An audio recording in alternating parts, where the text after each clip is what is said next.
அந்த காலத்து பிரபலமான நடிகைகளில் ஒருத்தங்க தான் வெண்ணிற ஆடை நிர்மலா. இவங்க சினிமா துறைக்கு வாரத்துக்கு ரொம்பவே கஷ்டங்களை சந்திச்சிருக்காங்க. இவங்க குடும்பமே இவங்களுக்கு ஆதரவாக இருக்கு இல்லையா. இப்போவே இவங்க அப்பா தான் இவங்களோட திறமைக்கு ரொம்பவே ஆதரவாக இருந்திருக்காங்க. நிர்மலா நடிப்பில் மட்டும் திறமைசாலி கிடையாது, ஒரு நல்ல டான்ஸர் கூட. பரதநாட்டியம் அவ்வளோ சூப்பராக ஆடுவாங்களாம். எவ்வளோ பெரிய நிகழ்ச்சிகள் நடந்தாலும் அதில் முன்னிலையில் நின்று டான்ஸ் பண்ணுறது நம்ம நிர்மலா தானா.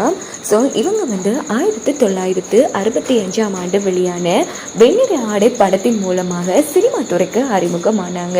வெண்ணிற ஆடை படத்தில் நம்ம ஜெயலலிதா முதலாக ஹீரோயினா அறிமுகமானாங்க. அந்த படத்தில் ஜெயலலிதாவை அடுத்து 2வது இடம் நம்ம வெண்ணிற ஆடை நிர்மலாவுக்கு தான் வழங்கப்பட்டிருக்கு. இருந்தாலும் நிர்மலாவுக்கு இந்த படம் ஒரு ஒழுங்கான திருப்தியை கொடுக்கல. இதனால இந்த நடிப்பை வேணாம் அப்படின்னு சொல்லி நிப்பாட்டிட்டு மறுபடியும் படிக்க ஆரம்பிச்சிருக்காங்க. நம்ம 10ஆம் வகுப்பு படித்து எப்படியாச்சும் பாஸ் பண்ணி பெரிய ஆளாகணும் அப்படின்னு சொல்லி படிக்க ஆரம்பிச்சிருக்காங்க. இருந்தாலும் மலையாள பட தயாரிப்பாளர் நம்ம நிர்மலா வெண்ணிற ஆடை படத்தில் நடிச்சிருப்பாங்க இல்லையா.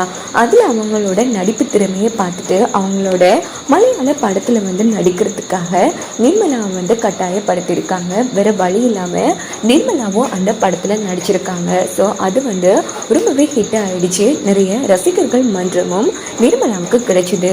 இதனால இவங்களுக்கு அடுத்தடுத்து மலையாள படங்களில் நடிக்கிற வாய்ப்பு அதிகமாக கிடைச்சிது. இதனால சினிமாவிலேயே தொடர்ந்து போயிட்டாங்க, படிப்பை கைவிட்டுட்டாங்க. அதுக்கப்புறமா மலையாளத்தில் ரொம்ப ஃபேமஸான நிர்மலா தமிழ் படங்கள்லையும் நடிக்க ஆரம்பிச்சாங்க. அதில் ஃபர்ஸ்ட் தமிழ் படத்தில் அறிமுகமான படம் ஹீரோனா என்னன்னா நம்ம ஹீரோ எம்ஜிஆர் நடித்த லட்சுமி கல்யாணம். இந்த படத்துல தான் தமிழ்ல முதலாக ஹீரோயினா அறிமுகமானாங்க.